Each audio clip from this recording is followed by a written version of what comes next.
Usikivu mwema. Asante sana. Ningependa tuweze kuanza na jinsi tulikuwa tumeambiwa ni ya kwamba leo hii tutakuwa tunazungumzia kuhusu mfumo wa neva katika mwili wa mwanadamu. Na niseme tu ya kwamba kwa lugha ya kisayansi na hii system inajulikana kama the central nervous system, kwa sababu inadhaniwa ya kwamba ndio imecentralize kila kiungo ndani ya mwili. Lakini jinsi tutakavyokuwa tunaendelea, utakuja kuhakikisha ya kwamba kuita mfumo huu central nervous system si haki na si kweli, kulingana na uumbaji na kazi ambayo mfumo huu unaifanya. Hauna mfumo wa uongozi ambao tunaweza sema ni centralized. Hapana, jinsi ubongo unavyofanya kazi, unafanya kazi kwa kuhakikisha viungo vinajitegemea, bora tu viweze kupata nguvu kutoka kwa ubongo. Kwa hivyo hatuwezi tukasema ya kwamba mbinu yake ya kufanya kazi ni centralized. Kwa hivyo tutakapokuwa tunazungumzia mfumo huu, nataka tuangalie ubongo wa mwanadamu, na mahali popote nimekuwa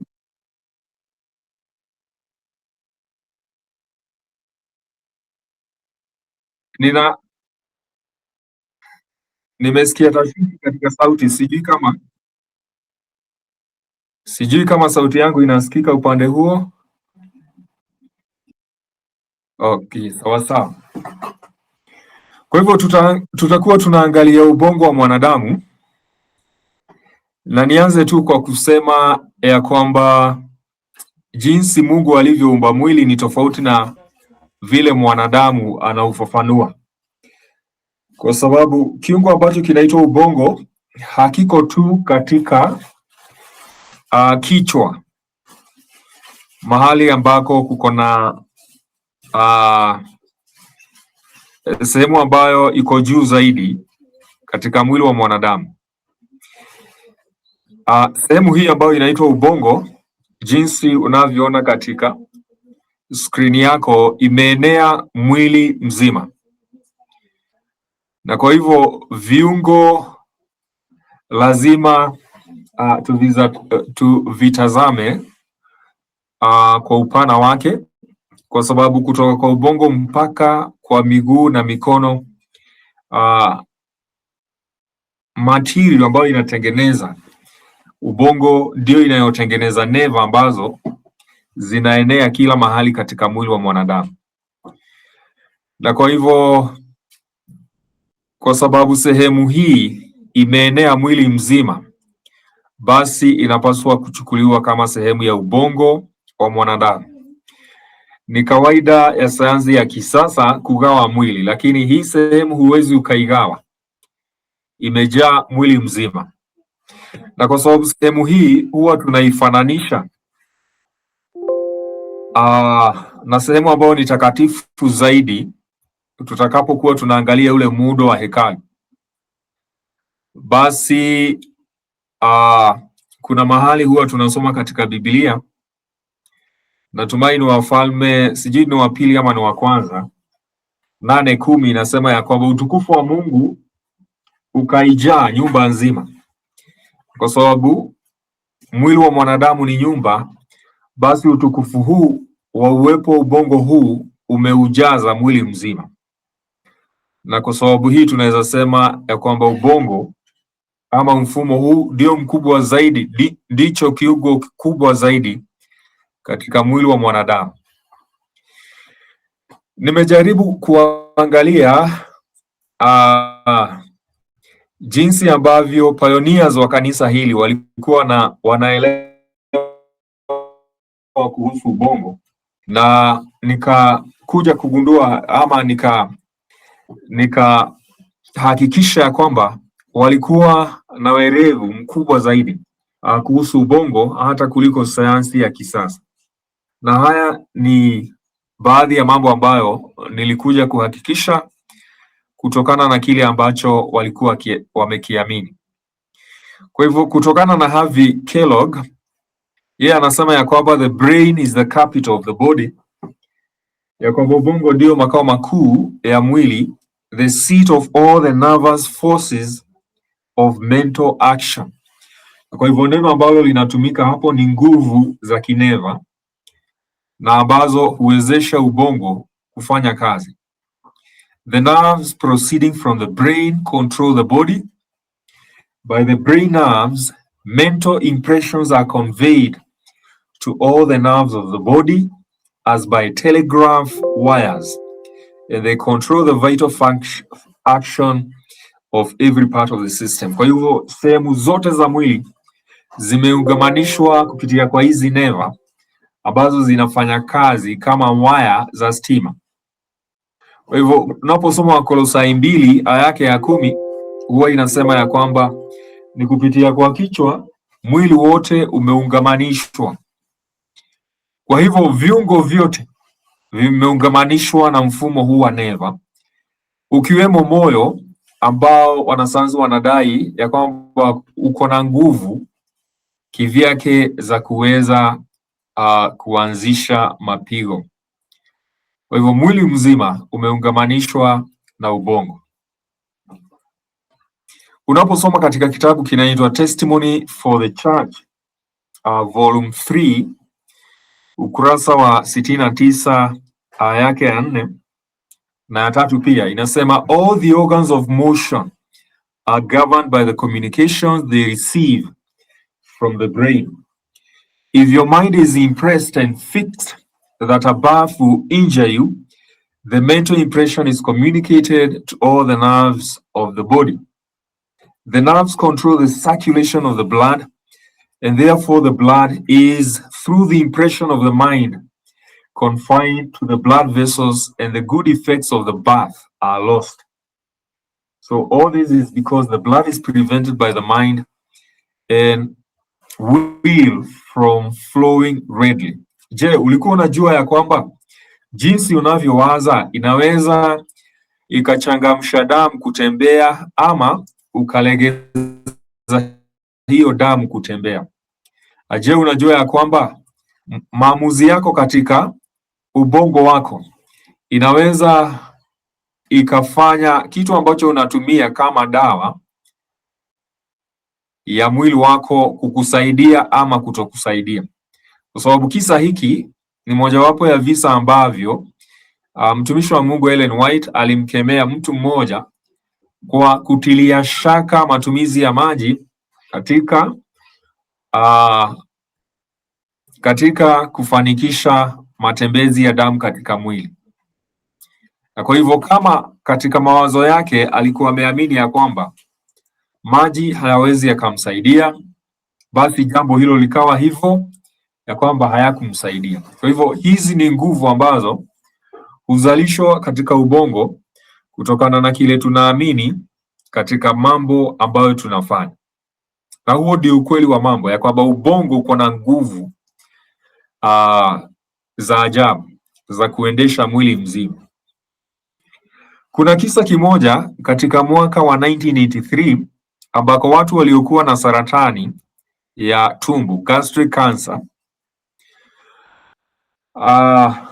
walikuwa wamepatiwa dawa za kimo, na baadhi yao waliopatiwa hizo dawa wakawa wamepoteza nywele, wamehara, wametapika na athari zingine ambazo walipatikana kuwa nazo. Na walipokuwa wanafanya majaribio haya kule Uingereza, walihakikisha ya kwamba watu ambao hawakupatiwa kimo walishuhudia watu waliopatiwa hiyo kimo waking'oka nywele, wakawashuhudia wakihara, na wakawashuhudia wakipata athari zingine za hayo madawa. Na kwa hivyo siku moja kikundi hiki cha watu waliotazama mambo hayo wakapelekwa katika sehemu nyingine, wakapatiwa maji kwa mishipa ya damu, kitu ambacho tunaita normal saline. Na walipowekewa maji kwa mishipa ya damu, wakaambiwa ya kwamba hiyo ni kimo. Baada ya siku 2-3 wakaanza kudodoka nywele, kuhara, kutapika na wakaathiriwa na normal saline jinsi tu wale waliopatiwa chemotherapy waliathiriwa. Na basi hapo wakagundua ya kwamba kumbe ubongo na kile mtu ambacho anaamini kiko na nguvu aidha ya kulete uzima ama mauti katika mwili wake. Na ndiposa mahali pengine katika roho ya unabii inasema ya kwamba zaidi ya 90% ya magonjwa yanatokana na kile watu ambao wanaamini katika bongo zao. Huu ni muundo wa hekalu, na unapoangalia hili hekalu kuko na vitengo vitatu, lakini la muhimu zaidi ni sehemu iliyo takatifu zaidi ambako kiti cha enzi kilikuwa. Kuna ile sehemu takatifu zaidi iliyokuwa na vyombo vitatu, na kuna ile sehemu ya nje ambayo ilikuwa na vyombo viwili.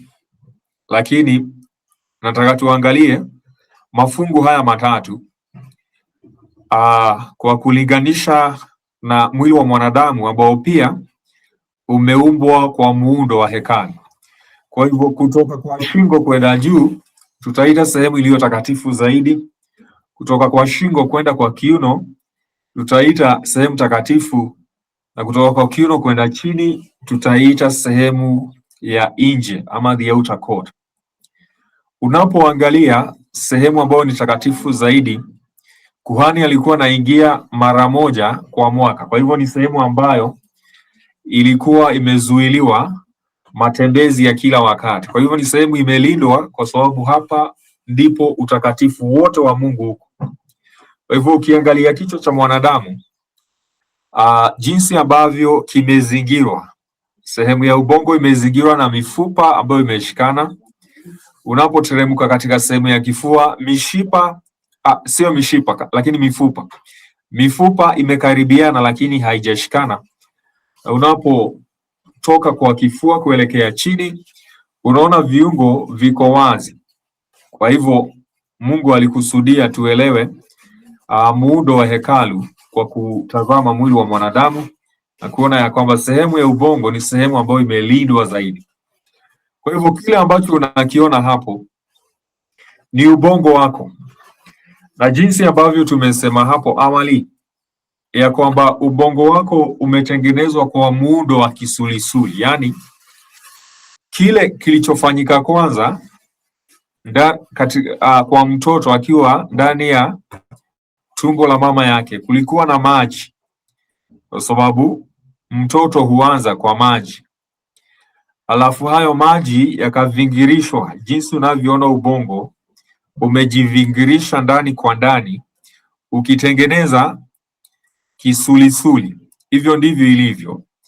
Alafu ubongo huo unapanuka kwa mzunguko, yaani kwa kujivingirisha wenyewe. Lakini mtoto anapozaliwa ubongo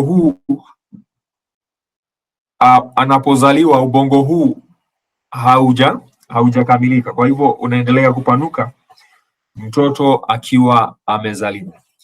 Kitu kingine ambacho tunapaswa tuelewe katika picha ambayo unaiona hapo ni ya kwamba ubongo umegawanywa sehemu mbili kubwa. Kuna sehemu ya upande wa kulia, kuna sehemu ya upande wa kushoto, na hizo sehemu mbili hukalia katika sehemu moja inayoitwa kwa lugha ya Kiingereza brainstem. Kwa hivyo huwa naangalia brainstem kama kile kiti cha enzi, na waliokikalia hicho kiti cha enzi ni wawili. Kwa hivyo tunasema sio watatu, ni wawili wamekalia kiti cha enzi. Alafu upande wa kulia na upande wa kushoto kuna sehemu hizo mbili tofauti. Jambo lingine ni ya kwamba kuna neva kubwa 12, ziko 12 kila upande. Okay? Kwa hivyo zote kwa jumla ni neva 24. Zote zinatoka katika sehemu hii ambayo tunaweza sema ni brainstem ama kiti cha enzi. Alafu zinatokeza ndani ya ubongo na kuelekea katika viungo tofauti katika mwili wa mwanadamu, tukianzia na uso na sehemu zingine za mwili ikiwemo tumbo. Kwa hivyo neva hizi 12 kila upande tunaweza tukazifananisha na wale wazee 24. Kwa hivyo hizi zinasaidia ubongo kufanya kazi yake na kujua kile ambacho kinatendeka nje ya ubongo, kwa sababu ubongo hauna uwezo wa kujua kile kilicho nje ama kinachotendeka nje, isipokuwa kwa kupitia hizi neva 12 kila upande ama 24. Tunapoendelea, hivi ndivyo Mungu alivyokusudia mwanadamu aumbwe akiwa imara, wima tangu kuumbwa. Kwa hivyo mwanadamu hajachipuka jinsi dhana ya mchipuko inavyodai.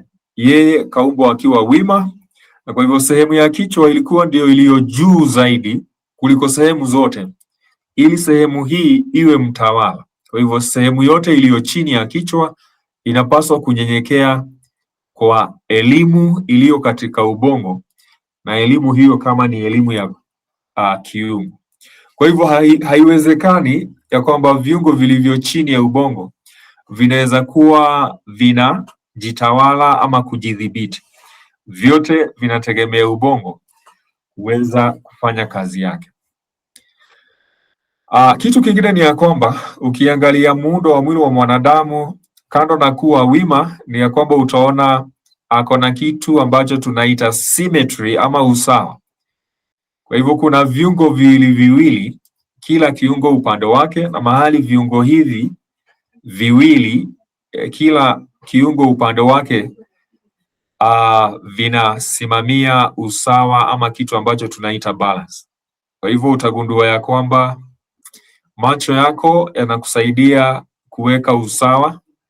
Kwa hivyo hii inaweza simamia ile timazi ya hekalu ambao huhakikisha ya kwamba hekalu limesimama wima. Kwa hivyo viungo vyote ambavyo viko kila upande vinasaidia kukupatia usawa na kuwa imara ukiwa katika sehemu iliyo wazi. Kwa hivyo misuli itakuwa kila upande, ngozi itakuwa kila upande, macho yatakuwa kila upande, masikio yatakuwa kila upande, alafu utaona mifereji ya kuingiza pumzi itakuwa kila upande. Hizi zote zinahakikisha usawa wa mwili ili uweze kusimama wima, ikiwemo miguu na viungo vyote ambavyo. Kwa hivyo kuna mpango ambao unakiuka madai ya ile dhana ya mchipuko. Kwa hivyo huyu ni mwanadamu ambaye amepangwa vizuri kuweza kufanya kazi takatifu na kazi ya ajabu. Kwa hivyo mtoto anapokuwa katika tumbo la mama yake huanza kukua ama huanza kutengeneza ubongo kwanza. Hii inaweza tukumbusha ya kwamba Mungu alianza kumuumba mwanadamu kuanzia kwa kichwa ama ubongo. Lakini maajabu mengine ni, je, unajua ya kwamba kichwa ndicho cha kwanza kuumbwa, lakini ndicho cha mwisho kukua.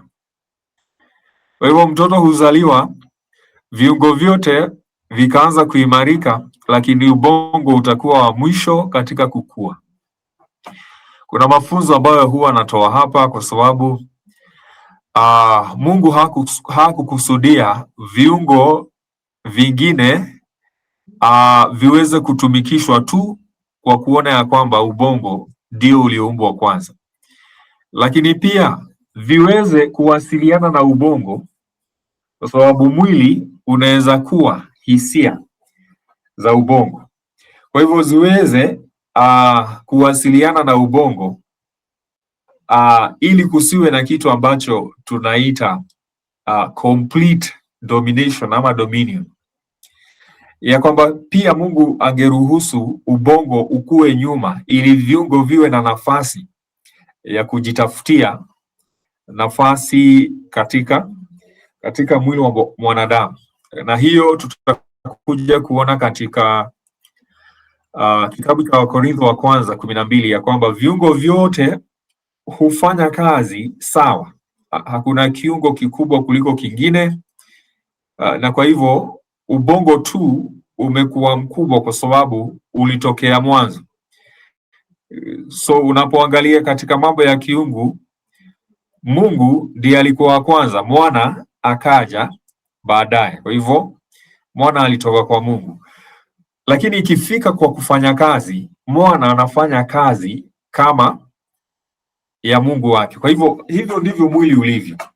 Ubongo uko na nafasi ya kwanza kwa sababu uliumbwa kwanza, lakini pia inapofika kwa kutenda kazi unapatia viungo vingine uhuru wa kufanya kile ambacho hivyo viungo vingetaka. Kwa hivyo ungependa kutumia mguu wako vibaya, ubongo hauna shida kwa sababu umekupa huo uhuru, lakini ubongo ungependa uweze kushirikiana nao katika kufanya kazi iliyo njema. Ukiangalia viungo viwili vikubwa zaidi katika mwili wa mwanadamu, tukianzia na ubongo, alafu kiungo cha pili ni moyo. Unapoutazama moyo, moyo huchukua jina moja na ubongo. Kwa hivyo tunaposema the heart, tunaweza maanisha ubongo na tunaweza maanisha moyo. Moyo ni kiungo ambacho kinafanya kazi kama ubongo. Kwanza, kimejaa mwili mzima, jinsi ambavyo ubongo umejaa mwili mzima. Kitu cha pili, moyo ni kama chemichemi ya uhai ama nguvu, na pia ubongo pia ni kama chemichemi ya uzima ama nguvu, kwa sababu ubongo huzalisha nguvu za stima, lakini moyo huzalisha nguvu za maji, na maji yale pia yanaweza yakatengeneza stima. Kwa hivyo hivi viungo hushirikiana, na mojawapo wa ushirika ni kupitia kwa neva ambazo huwa zinatoka kutoka kwa ubongo zinaenda kwa moyo moja kwa moja. Kwa hivyo ningependa uguse shingo lako sehemu ya nyuma, ukianzia mahali kichwa kimefika, utembee polepole, ukigusa kwa vidole utasikia mfupa ambao umechongoka. Kwa hivyo huo mfupa ambao umechongoka, kuanzia hapo mpaka mahali mbavu zako zitaishia, ni sehemu ya muhimu zaidi katika mwili wa mwanadamu, ambayo ni uti wa mgongo unaoendesha moyo wako. Kwa hivyo hiyo ni sehemu unayoiona katika hiyo picha. Sehemu hiyo ya mgongo imejipinda kwenda nyuma, haijajipinda kwenda mbele. Kwa hivyo hili nakukumbusha ya kwamba wakati wote utakaposimama vibaya ama kuketi vibaya, ili ya kwamba hiyo sehemu ipoteze hiyo sura yake, yaani ya kujipinda ikielekea nyuma, basi utakuwa unatayarisha aina yoyote ya magonjwa ya moyo, ikiwemo hypertension, ikiwemo heart failure, ikiwemo kuganda kwa damu.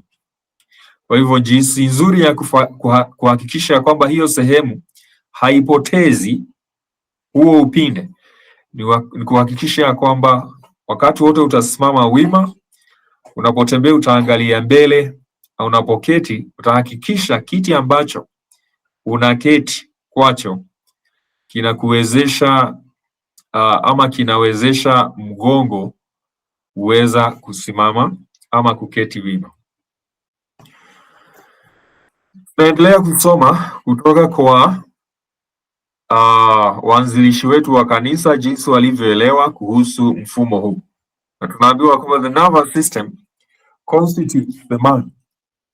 Kwa hivyo kama jaribu kujua nafasi yako ama utajitambuaje, ama kitu kimoja ambacho kinakutambua kama mwanadamu ni mfumo huu wa neva. And the bones and muscles, the whole assemblage of the nervous system. Internal organs with their various functions are only intended to sustain and serve the nervous system. Kwa hivyo viungo vyote vinapaswa kuhakikisha kwamba mfumo huu unafanya kazi iliyo sawa. Kwa hivyo sheria zote zimeandikwa katika mwili wa mwanadamu zinapaswa kutii mfumo huu wa neva. Ziutii kwa sababu mfumo huu ulizaliwa kwanza, na ziutii kwa sababu uko juu wa viungo vingine vyote. So all motions, changes, functional actions which are performed by the muscles of the body depend on the power, energy or influence transmitted to the muscular tissue from the nerve. Na kwa hivyo katika kazi zote utakapohakikisha zinaoana na mfumo huu, basi utapokea nguvu ya moja kwa moja kutoka kwa mfumo huu. Unapoasi mfumo huu, viungo hivyo vitadhoofika kwa sababu vinafanya kinyume na mfumo huu ulivyoumbwa. Kwa hivyo picha unayoiona hapo ni jinsi ambavyo mfumo huu unavyoendesha sehemu ambazo ziko na neva nyingi sana katika mwili wa mwanadamu, kwa sababu kuna viungo ambavyo viko na neva nyingi sana katika mwili wa mwanadamu. Kwa mfano matumbo, na kwa sababu matumbo ndio iliyo na neva nyingi zaidi. In fact, matumbo huwa tunasema inaitwa the second brain. Na kwa hivyo mtu atakayekula vibaya anaharibu ubongo wake, anaharibu uwezo wake wa kufikiri, kufanya maamuzi, kutengeneza tabia, kwa sababu ya jambo rahisi ambalo unaweza ukapuuza, jambo la kula jinsi ambavyo hustahili, ikiwemo kula kushiba, kula wakati usiostahili. Unaharibu tabia, unaharibu utu wako, kwa sababu huu ndio mfumo unaokutambua kama mwanadamu. Kwa hivyo matumbo ni kiungo cha kwanza ambacho kimepata mawasiliano mengi zaidi ya neva katika mwili wa mwanadamu. Tutakuja kuona ya kwamba kuna viungo vingine ambavyo vimepokea neva nyingi kama moyo, kama uterus, yani mfuko wa uzazi kwa kina mama, kwa sababu hiyo sehemu ni ya uzazi na ni ya muhimu zaidi. Pia nayo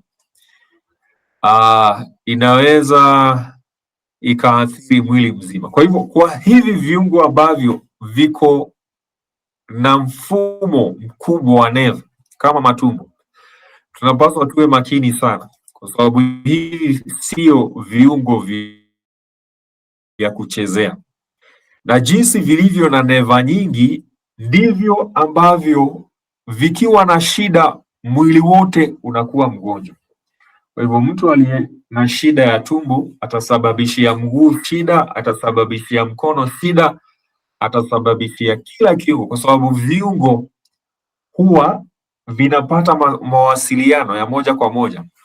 Viungo vile ambavyo viko na mfumo huu kwa wingi vinapoteseka, na hiyo pia imehakikishwa katika Biblia. Hebu tusikie waanzilishi wanaendelea kusema nini. Through the action of the nerves on the appropriate organs, the food is digested into chanya.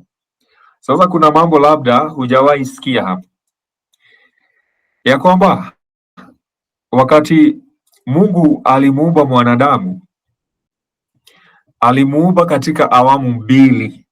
Awamu ya kwanza ilikuwa awamu ya kutumia vitu ambavyo vinatoka katika ardhi, hayo ni mavumbi. Kwa hivyo awamu ya kwanza tunaweza iita the earthly phase, yani awamu ya kidunia. Lakini awamu ya pili akawekeza vitu kutoka kwa vitu vya kiungu. Kwa hivyo alipotilia ile pumzi ya uhai, kuna mabadiliko yaliyofanyika katika mwili wa mwanadamu ambayo sayansi haiwezi ikachambua hadi siku ya leo. So huwa tunasema kuna anatomy before the breath of life and anatomy after the breath of life. Ishara ya kwanza ya kukamilishwa ama indicator za kwanza kuonyesha ya kwamba Mungu alikuwa amekamilisha awamu ya pili ya uumbaji ni mtiririko wa vitu viowevu ikiwemo hewa na majimaji. Kwa hivyo mahali popote utakapoona majimaji, iwe ni majimaji ya damu, iwe ni majimaji ya machozi, majimaji ya mate, mkojo, majimaji ya shahawa, maji ya uzazi, hayo maji yote haikutokea hadi awamu ya pili ya uumbaji ilipokamilika. Na kuwepo kwa majimaji hayo ndiko kunakotambua katikati ya vitu ambavyo ni maiti na vitu ambavyo viko hai.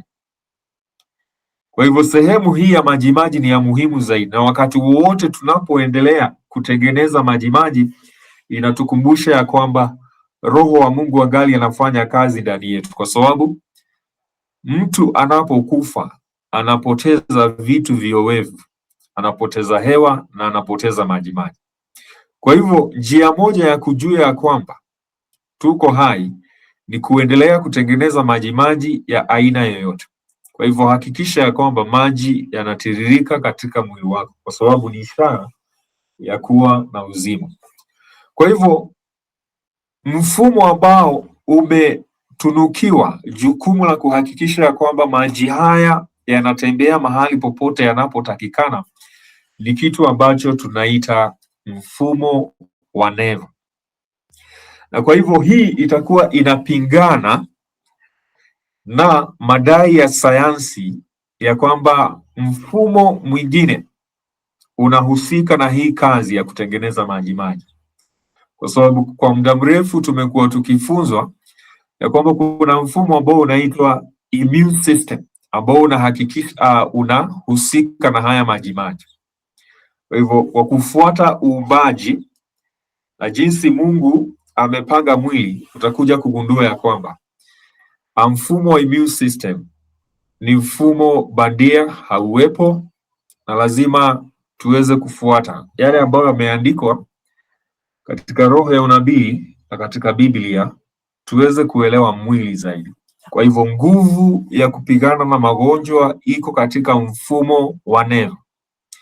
So the blood is transformed into the various solids and fluids of the system. And at the same time by the nerves, the nerves are supposed to regulate the temperature.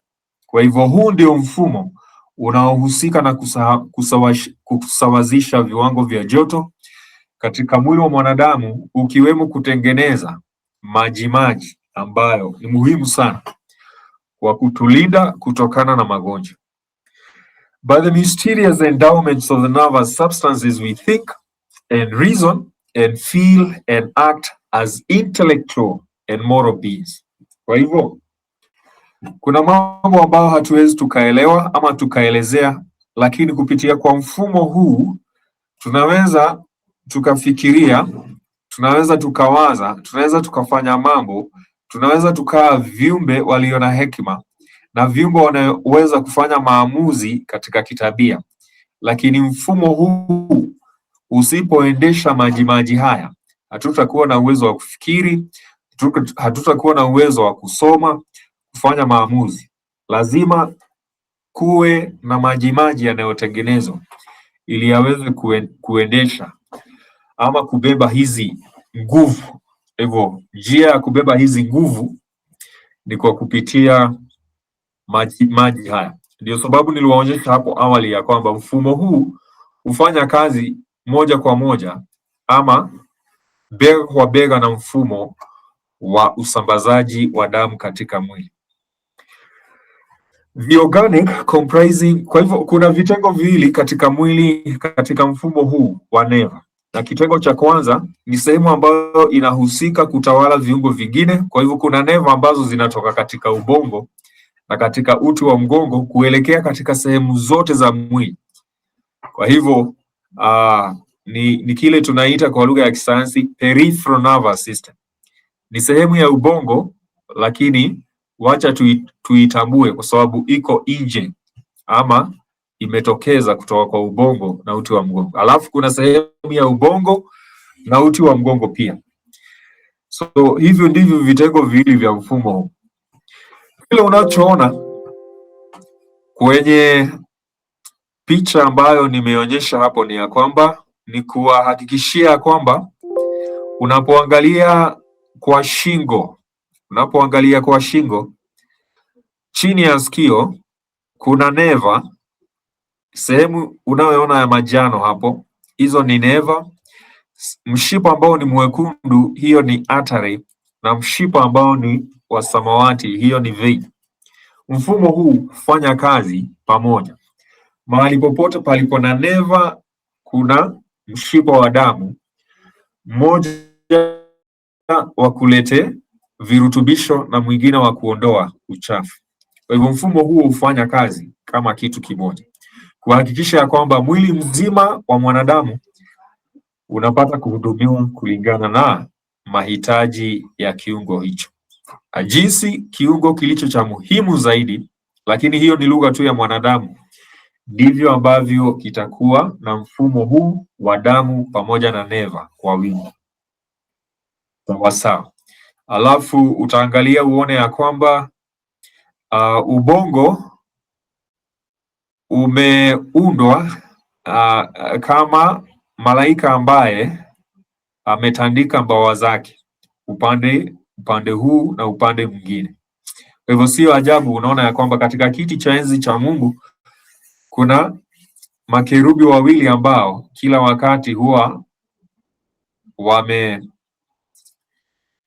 wametandika mbawa zao upande huu na upande huu na zimeshikana pale juu. Hivyo ndivyo ilivyo kwa ubongo wa mwanadamu.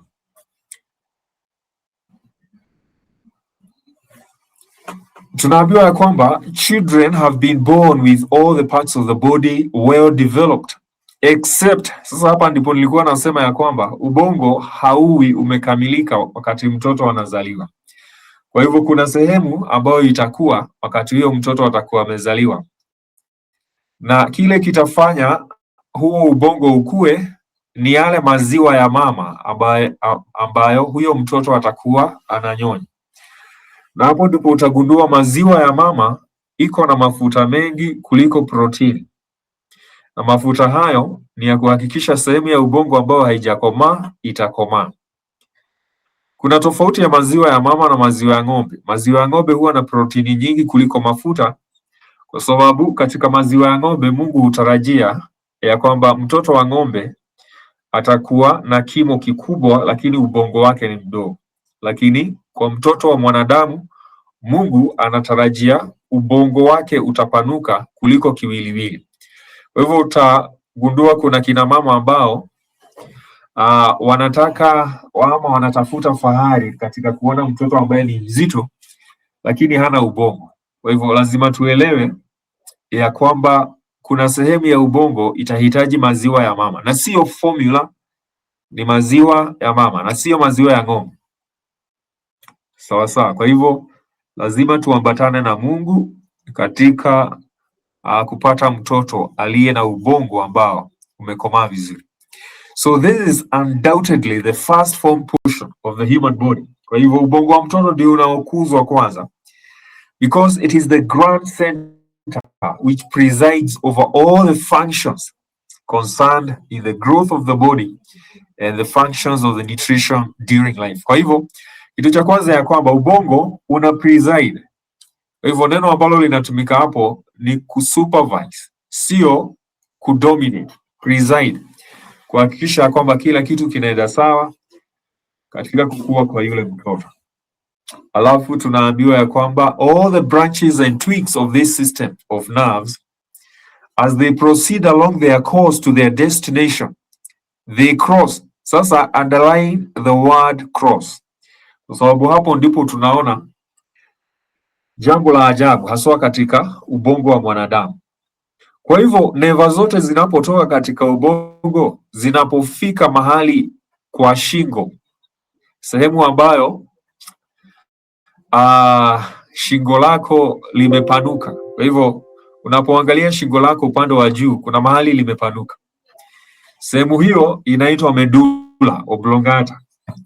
Katika sehemu hiyo neva zote zilizokuwa upande wa kulia zitavuka ziende upande wa kushoto, na neva zilizokuwa upande wa kushoto zitavuka ziende upande wa kulia, ili ubongo wa upande wa kulia utatawala upande wa kushoto wa mwili wako na ubongo wa upande wa kushoto utatawala upande wa kulia. Na kwa hivyo hii inatukumbusha kitu fulani. Mungu na mwanawe wameketi katika kiti kimoja cha enzi, na Mungu kamwambia mwanawe ya kwamba keti katika mkono wangu wa kulia, yaani Yesu Kristo ameketi mkono wa kulia wa baba yake, na utakaa katika mkono huo wa kulia hadi utakapowakanyagia maadui wako wote chini ya miguu yako. Kwa hivyo Yesu Kristo ndiye mkono wa kulia wa Baba. Lakini katika utendakazi Mungu angali katika mkono wa kushoto, na tunajua ya kwamba unaweza ukadharau mtu aliye katika mkono wa kushoto ukifikiria kwamba hana nguvu, lakini anabaki kuwa Baba na mwenye nguvu, kwa sababu katika utendakazi unapofika sehemu ya shingo, mkono wa kushoto huwa unavuka unaenda mkono wa kulia, na mkono wa kulia unavuka unaenda upande wa kushoto. Kwa hivyo Mungu anabaki mkuu zaidi kuliko mwanawe katika utendaji kazi, licha ya kwamba Yesu Kristo ameketi kwenye mkono wa kulia wa baba yake. Kwa hivyo kuna hizo sehemu mbili za ubongo tumeweza kuelezea. Wacha tusikie mambo haya. Na hii ni sehemu ambayo ningependa tu uelewe kabisa. Unaweza sahau mambo yote tumesoma, lakini hii isiwahi kukupita, kwa sababu ndio kilele cha mambo cha somo la leo. Sikiza. In a healthy condition of the bodily organs, these nerves have no sensibility of which the brain takes cognizance. For instance, the brain does not feel the food in the stomach, nor the blood in the heart, nor air in the lungs, nor bile in the liver, yet their pressure is recognized or felt by the organic nerves. Nimesema ya kwamba hiki ndicho kilele cha mafunzo kuhusu mfumo huu wa neva, na kitu ambacho nimesoma kimejengwa katika Wafalme wa Kwanza 6:7, ambayo inasema ya kwamba wakati ujenzi wa hekalu ulikuwa unaendelea, hakukusikika sauti ya nyundo ama msumari. Kwa hivyo Mungu amekusudia ya kwamba wakati mfumo huu wa neva unafanya kazi vizuri, hupasi kusikia viungo vinapofanya kazi. Najua kuna watu wanaposimama wanasema kwa sababu ya uzee wamesikia magoti ni kama yamelia. Najua hiyo hailingani na afya. Ama mtu anakula anasema nimesikia nimeshiba, ama sijui hupasi kusikia viungo vikifanya kazi. Mwili ambao uko na afya haupasi kuhisi viungo vikifanya kazi. Kwa hivyo ni nini nasema hapo? Wakati ule utakaposikia viungo vikifanya kazi, huo ndio unaitwa mwanzo wa ugonjwa. Na nitakupatia mfano. Siku ile utasikia umeshiba, tayari umehatarisha afya yako. Siku ile mtu ambaye ameoa ama ameolewa, unasikia kwamba uko na kitu ambacho tunaita libido, unaisikia libido, juu ya kwamba uharibifu wa mwili wako umeanza. Hivyo katika mambo ya kitendo cha ndoa, Mungu amehakikisha kwamba wale wapenzi wawili watakapojitayarisha vizuri, hata tendo la ndoa halitasikika. Kama kutakuwa na kusikika sawa, basi kuna uharibifu unaendelea katika mwili. Na kwa hivyo ungefanya jambo hilo kwa haraka iwezekanavyo, hiyo itakuokoa. Katika afya nzuri hupaswi kuhisi viungo vinapofanya kazi. Kwa hivyo unaposikia viungo vikifanya kazi ni kumaanisha labda kuna uchungu, kuna mwasho, kuna uvimbe, sawa sawa, kuna joto, kuna baridi, na hizo zote zinaitwa ishara za ugonjwa, sawa sawa. Kwa hivyo lazima hiyo niweke vizuri. Wale ambao hawajaelewa kuhusu masuala ya jinsia, na haswa kwa wale ambao ni waume na wake katika ndoa, hawaelewi ya kwamba kuna zinaa huendelea miongoni mwa wale wanaoana kwa sababu ya kutegemea hisi. Yaani unataka tumebadilisha vitu ambavyo Mungu alitoa kama baraka, na sasa hivi tunataka kusikia sauti, tunataka kusikia, miili yetu inataka kusikia sauti, inataka kusikia huo mtetemo. Elewa, hicho kitakuwa kinyume cha mambo ya asili jinsi Mungu ameumba mwili, na utakuwa umeingia katika jambo ambalo limezidi yale yameandikwa katika sheria za mwili wa mwanadamu. Kwa hivyo angalia hivi viungo vyote,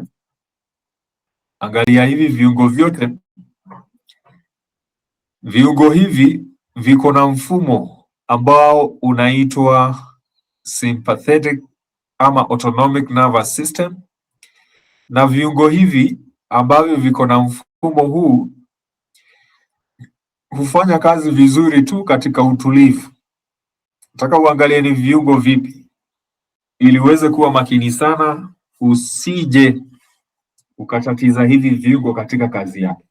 Ni viungo ambavyo hufanya kazi katika utulivu, na vinapoyumbishwa, vinaposhtuliwa, vinapokuwa katika mazingira ya mshtuko ama mawazo mengi, hivi viungo vinaharibika upesi sana.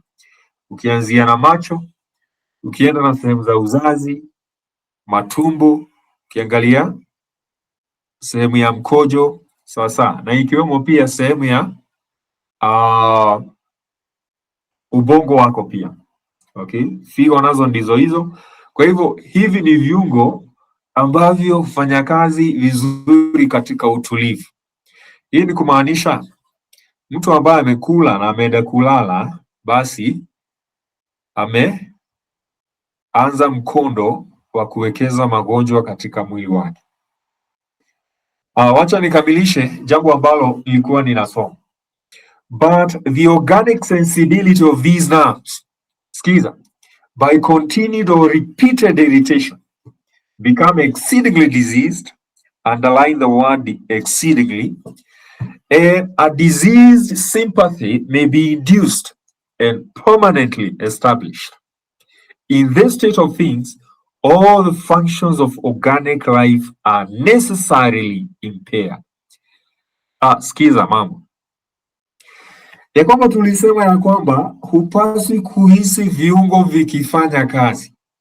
Wakati umehisi viungo vinafanya kazi, jua huo ni ugonjwa unaendelea. Na kwa hivyo kama utaendelea kupata hiyo sauti ya viungo ambavyo vinaendelea kufanya kazi, basi elewa, you'll be exceedingly diseased.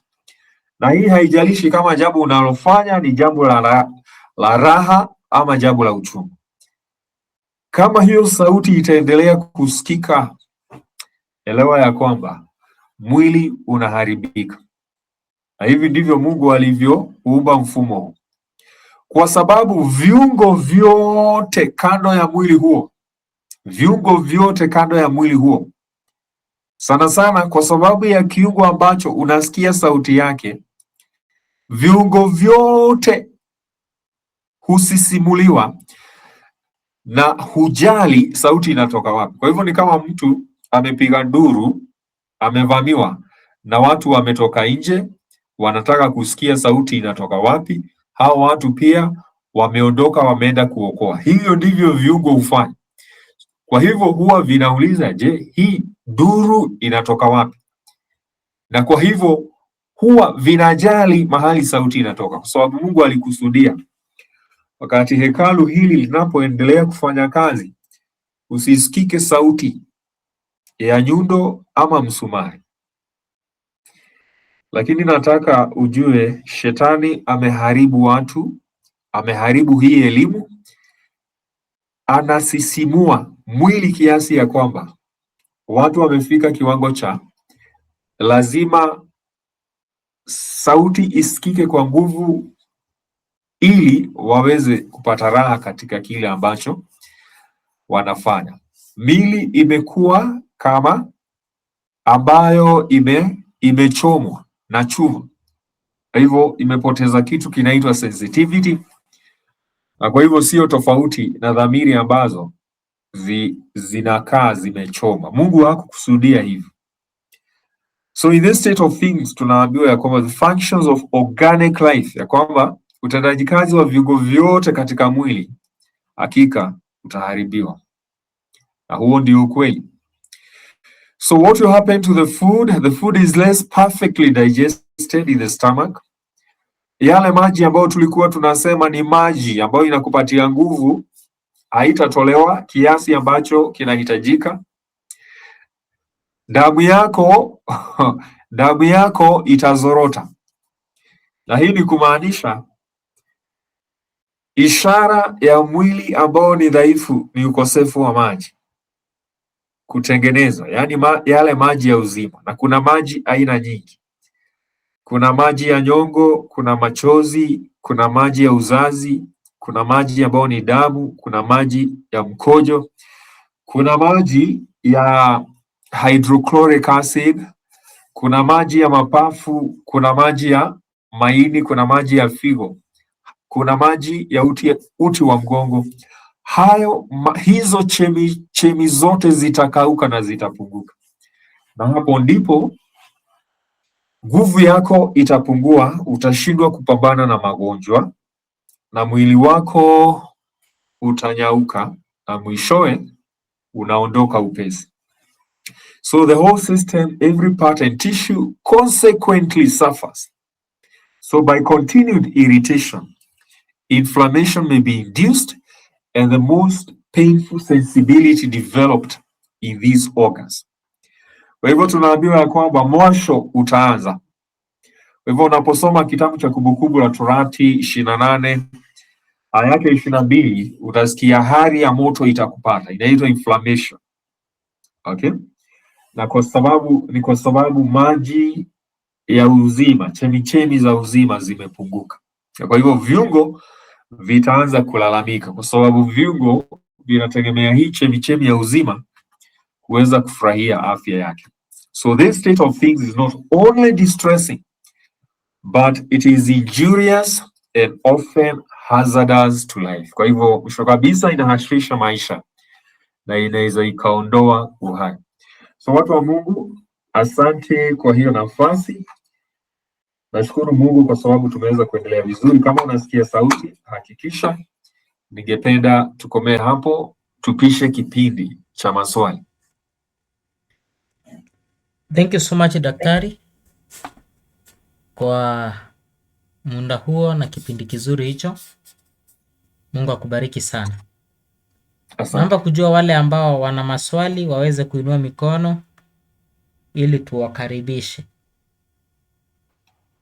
Nani ambaye ana swali? Naona mkono mmoja. Kuna mwingine? Watu wote ambao wana maswali wainue mikono.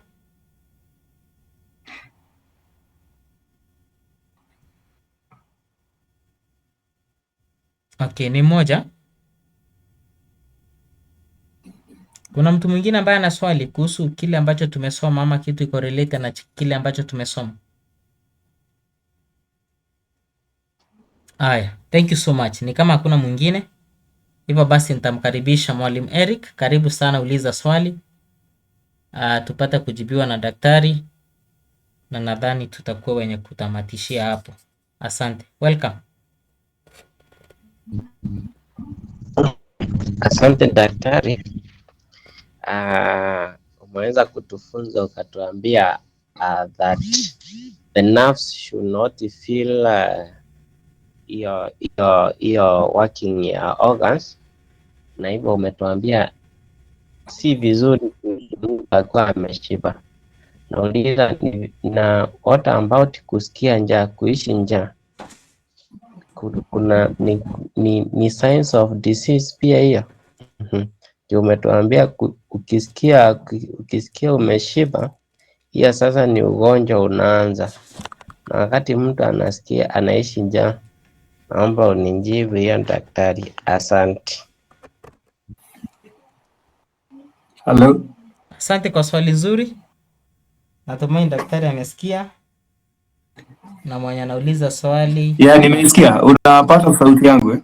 Sawa, karibu. Okay. Sawa. Niseme njaa sio sauti ya kufanya kazi. Njaa ni sauti ya mahitaji. Umenielewa? Naam. Kushiba ni sauti. Kwa sababu tumbo linang'ang'ana na kufanya kazi, lakini njaa sasa ni the other extreme, ni upande ule mwingine wa mahitaji, na ambao ni mzuri kwa sababu pia Biblia inasema ya kwamba heri waliona njaa na kiu cha neno la Mungu. Sawa, Asante.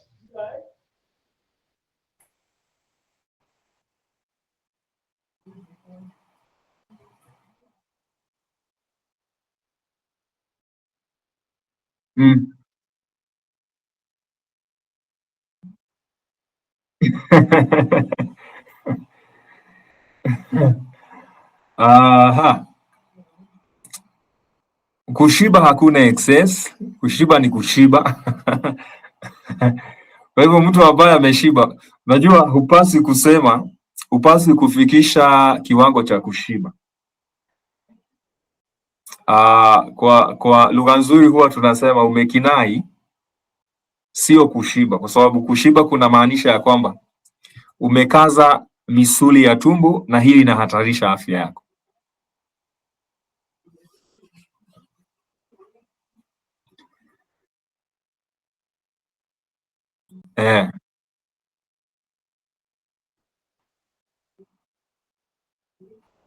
Kutosheka.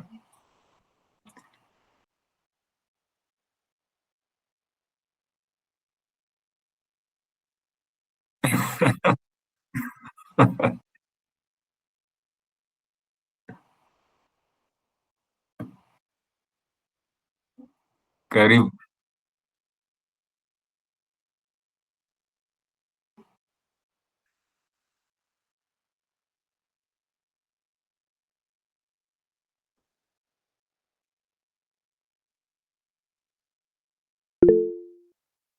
Sawa.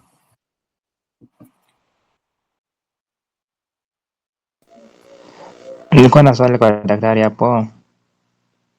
Kwa nasema kwa brain kuna hizo nerves tatu, kuna nerves na kuna vein na kuna arteries. Gani ndo gani hapo? Thank you.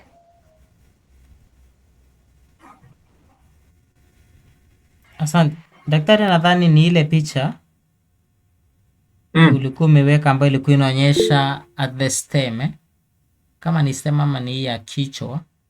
Yeah, this one, the brain. Ama ni jibu hiyo? Jibu hiyo mtumishi. Weka hiyo picha ionekane ikuwe full.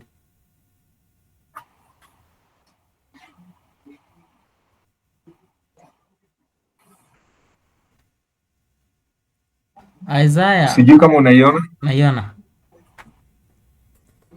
Hiyo mishipa ambayo iko na red ama hiyo pipes ziko na red, ndizo zinaitwa arteries. They carry oxygenated blood to the brain. Hii iko na red. Hii iko na blue ni veins.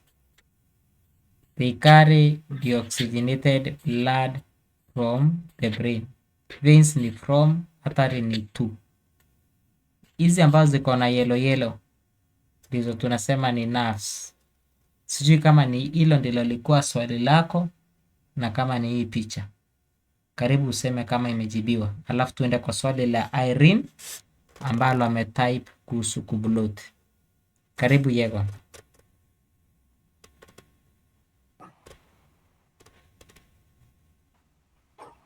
Nashukuru.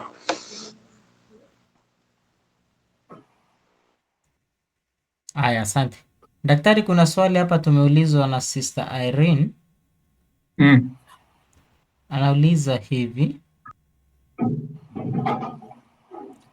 na shida ya bloating ukikula kidogo, especially katika hali ya ujauzito, shinda ni gani and how to handle bloating?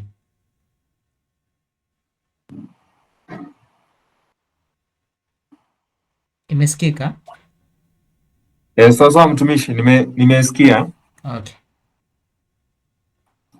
Ataangalia mambo mengi kuanzia na ubongo kama ako na amani, utulivu wa kimawazo, kupata usingizi wa kutosha. Okay.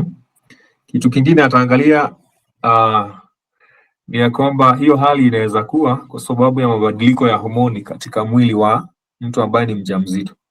Kwa hivyo homoni ambazo zinalegeza matembezi ya chakula kwa kawaida katika tumbo huwa zinatarajiwa katika wakati fulani katika hayo majira ya ujauzito, miezi mitatu ya kwanza, hiyo inaweza kuwa na ile trimester ya mwisho pia inaweza kuwa kwa sababu ya uzito wa ile tumbo.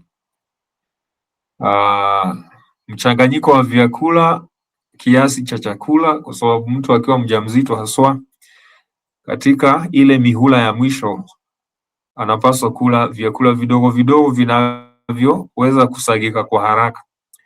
Kwa hivyo kama huo ndio wakati anakula mchele, ugali, ngano, itakuwa na tatizo. Mchanganyiko wa vyakula pia, kuna vyakula pia ukivichanganya vinaleta hiyo gesi, sana sana carbohydrate na protini pamoja.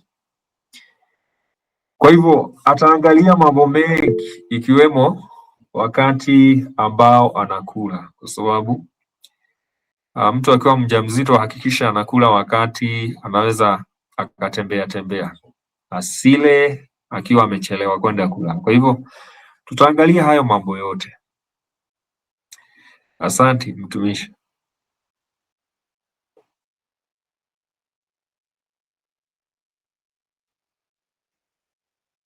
Thank you so much.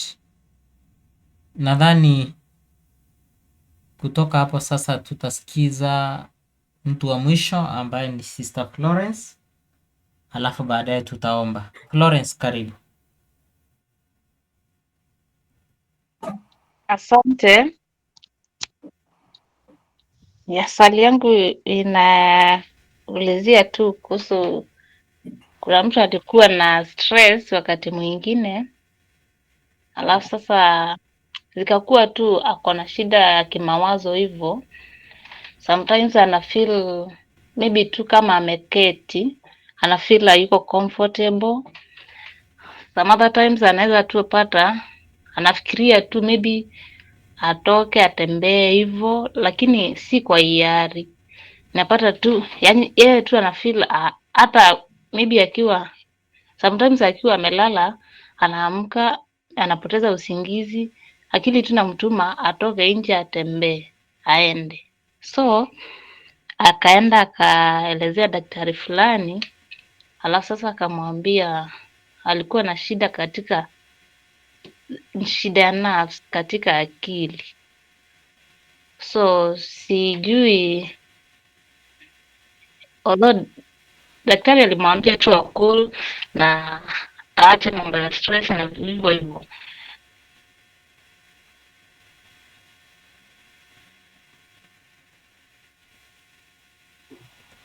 Daktari, umesikia swali? Yeah, na pia kama Florence, ulikuwa umepotea kidogo, kindly rudia. Kuna mahali network imepotea. Samahani. Yeah, sometimes alikuwa na stress, alafu alikuwa na feel tu wakati mwingine akiwa amelala anaamka usingizi inapotea, alafu anafeel ama anajipata tu ametoka nje akatembea, hata kama ni usiku. Some other times kama ameketi mchana hivyo hivyo, like anafeel hayuko comfortable. Vitu zenye anafanya vitu ambazo si za kawaida, lakini ako tu normal. So akaenda akaelezea daktari fulani kwa hizi hospitali tu, akamwambia ako na shida ya nafsi kwa akili, sijui zinatuma ujumbe hivyo hivyo. Alikuwa anamuelezea hivyo tu, alafu akamwambia call akamwelezea afanye ma exercise na hivyo hivyo. So sijui kama hiyo ndio best advice ama kuna advice nyingine ambayo ni bora zaidi ama jambo lingine la kumsaidia.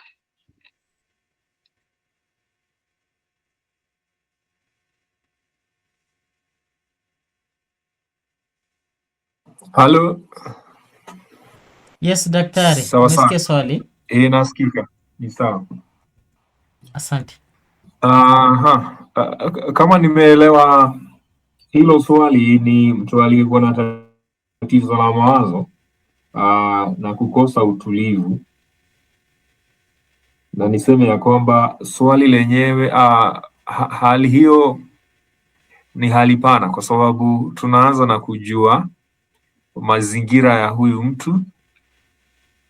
Kwa hivyo hatuna hiyo historia yote, mambo ambayo huyu mtu anapitia, kama ako na hatia, kama ako na jambo kuna mambo anatarajia hayajakamilika, hajayapata, ama labda ako na wasiwasi kuhusu jambo linaweza likatendeka. Kwa hivyo haya ni mambo yote ambayo hatujajua. Ni mtu amekutana na tukio la huzuni. Kwa hivyo hii historia yote lazima tuwe nayo ili tuweze kujua jinsi anavyoweza kusaidiwa, kwa sababu kile tunajua wazi, hahitaji tembe, anahitaji mtu wa kuongea na yeye, mtu ambaye anamwamini, na ili waweze kujua tatizo lilitokea wapi. Lakini mambo yote ambayo yanahusu msongo wa mawazo ama kutotulia lazima yatokane na mambo ambayo mtu anayawaza ama amekabiliana nayo ama labda anayatarajia, na hiyo ndio itakuwa mbinu nzuri ya kuweza kutatua hiyo shida. Sawa sawa, sijui kama limejibika.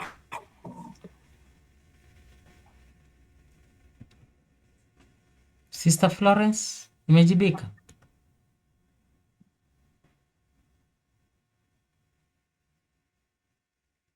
Yeah, nimejibika. Meanwhile pia na type namba ya daktari hapa. Unaweza ukakuwa na private consultations ama unataka deep understanding ya kitu badala ya kubaki tu, basi unaweza ukasave, anaweza akakuwa msaada. Channel niliwaambia ni disease reversal and mitigation. Hii ndio nambari ya daktari. Kama una swali unaweza ukamuuliza.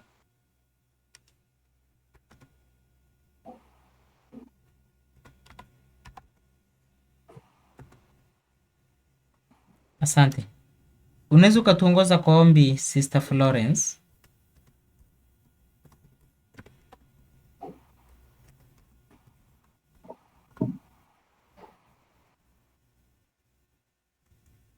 Sawa sawa, tuombe. Baba mtakatifu, Mungu wa mbinguni, tunakushukuru kwa kuwa wewe ni Mungu mwema, Mungu ambaye unatupenda. Jina lako litukuzwe na ukapate kuhimidiwa. Asante Bwana, ni kwa ajili ya elimu ambayo tumepata kupitia kwa hiki kipindi. Mungu wa mbinguni, ni elimu ya msaada sana katika maisha yetu na maisha ya wapendwa wetu. Mungu tunakushukuru na kusema ni asante. Tunakuomba pia ukapate kubariki walimu wetu ambao wamejitolea. Mungu wasaidie na kuwa pamoja na wao katika kila jambo, kwa kuwa unastahili. Pia na sisi endelea na kutufungua mawazo yetu, ni kwa ajili ya kuelewa na hata zaidi, na Mungu wa mbinguni tukapate kuzidi kufaidika kupitia vipindi hivi. Neema yako itutoshe, tuongoze katika usiku wa giza. Mungu kuwa pamoja nasi, tulinde, tuhifadhi na ukapate kutuonekania kila jambo, ufalme wa falme tukapate kulitenda ni kwa ajili ya utukufu wa jina lako, na kupate kuhimidiwa katika jina la Yesu Kristo tunaomba na kuamini. Amen. Amen. Amen. Amen. Mungu awabariki sana wapendwa. All the recordings are kept. Zingine tunaweka public, zingine private. Tutakuwa tunashare link kwa group. Mungu awabariki sana. Thank you so much Daktari for your time. God bless you so much. Asante. Good night kila mtu. Preston, ulikuwa kuna hujasalimiana?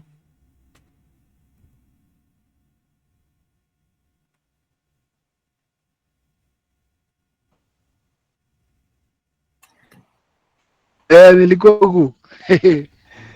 Sawa, ni kama ulikuwa umechukua back seat. Nilikuwa huku hivi. Daktari. Mbarikiwe sana. Tuwe na usiku mwema. Dr. Collins, ulishare kweli the last class notes, nimeitafuta na siioni.